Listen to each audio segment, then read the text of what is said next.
Bună tuturor! Astăzi vreau să explorăm împreună puterea mindfulness-ului și felul în care ne poate schimba viața.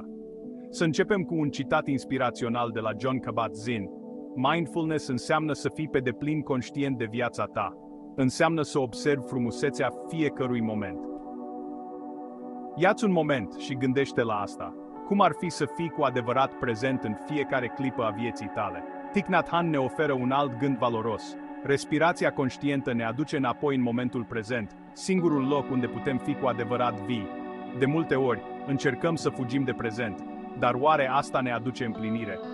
Pacea și fericirea autentică se găsesc doar aici și acum, iar Eckhart Tolle ne îndeamnă, oriunde te-ai afla, fii acolo din toată inima. E simplu, dar profund, nu-i așa?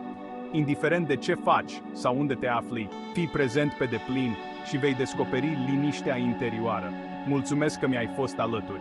Dacă ți-a plăcut acest video, te invit să-i dai un like și să te abonezi pentru mai mult conținut despre mindfulness. Până data viitoare, fii prezent și bucură-te de echilibru.